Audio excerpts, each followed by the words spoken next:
fulfills its mission through a variety of programs and services. One, we provide culturally appropriate food distribution. Every week, we distribute food that meets the cultural preferences of the communities we serve, ensuring their dignity and respect for their dietary traditions. We give our neighbors a choice to make.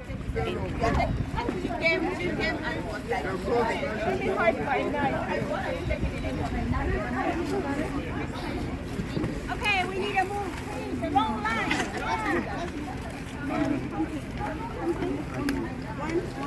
One, just one. No.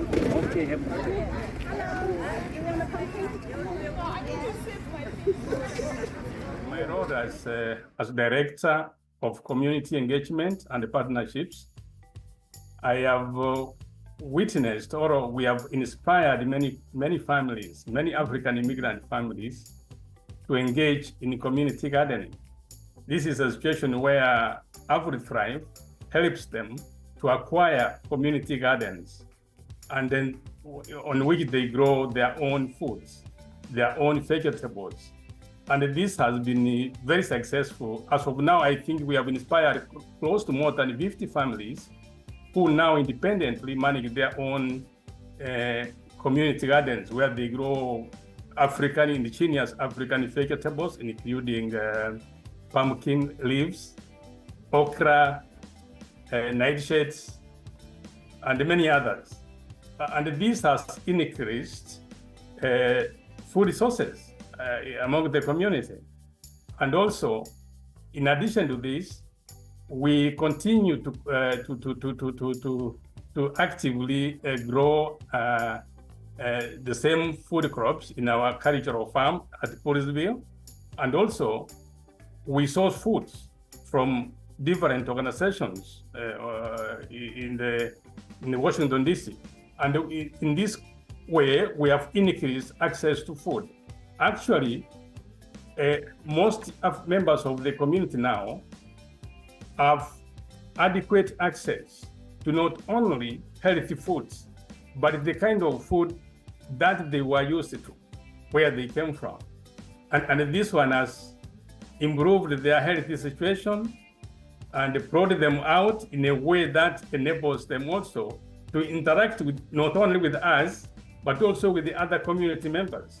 And in the process, many more members are becoming more engaged in the food situation for the benefit of their families. And in the process, we have come to develop very close understanding with the most families. And in so doing, we have been able to also engage their young kids, their young children who are school-going children, in terms of giving them opportunities to acquire service learning hours, to intern in our farms, to learn the food growing process, and many other required skills.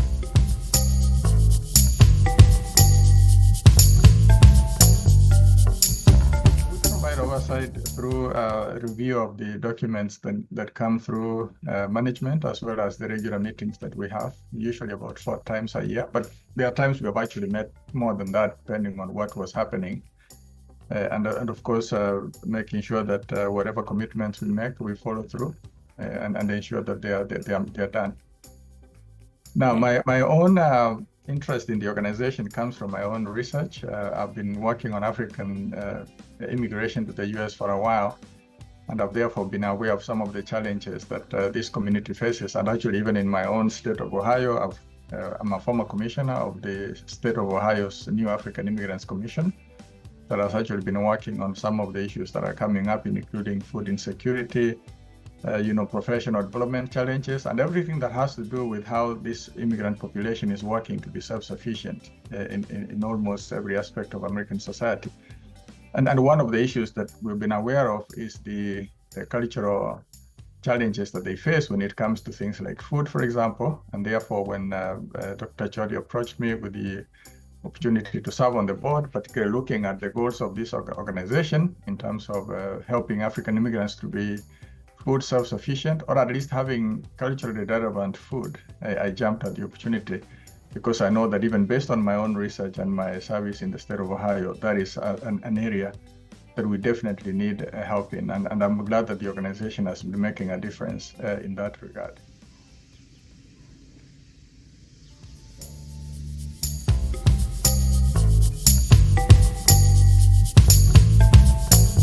As AfriThrive, we would like to expand our reach and develop more community gardens in this area so that families have a space to grow their cultural vegetables.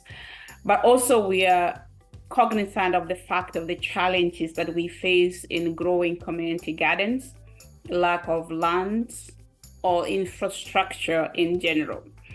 We do not have that space that is accessible to community members to start their gardens. And this is a challenge we deal with on a daily basis, and we are looking to establish partnerships so that we can find access for land.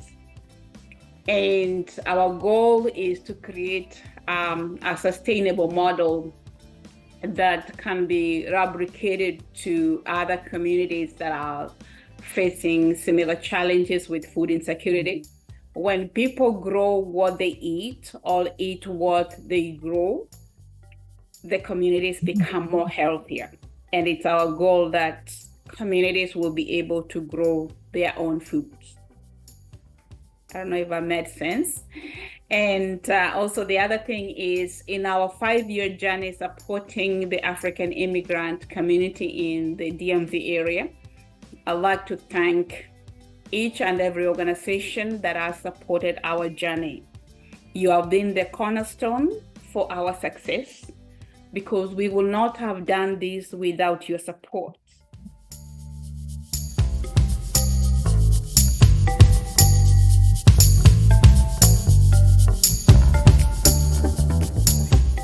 My name is Lydia Witi Otieno. I started with AfriThrive as a recipient of their very delicious, culturally appropriate food. I came into Maryland for a deployment with my husband, who was then serving in the US Army. And it was in the thick of COVID, and I needed to find something that seemed a little bit familiar with me. I was in a new place, so I was searching for resources around, and I came across AfriThrive, which was very interesting for me because I had not found in any places that I lived in the US that I could find culturally appropriate food that was grown where it was provided. So I reached out, and the next day I had food delivered to my door. Because that felt really empowering for me at a time when we were in great need, it was just very touching. My kids were very happy. I was very happy. It met a need for us that at that time felt like someone took a huge load off of our shoulders, because we had a lot of needs, and COVID had interfered with my husband's work, who was the sole provider for the family. So AfriThrive not only met a need in terms of a cultural need, but also a financial need and a community need. And in other ways that I really cannot explain, it was a lot of psychological and mental wellness as well.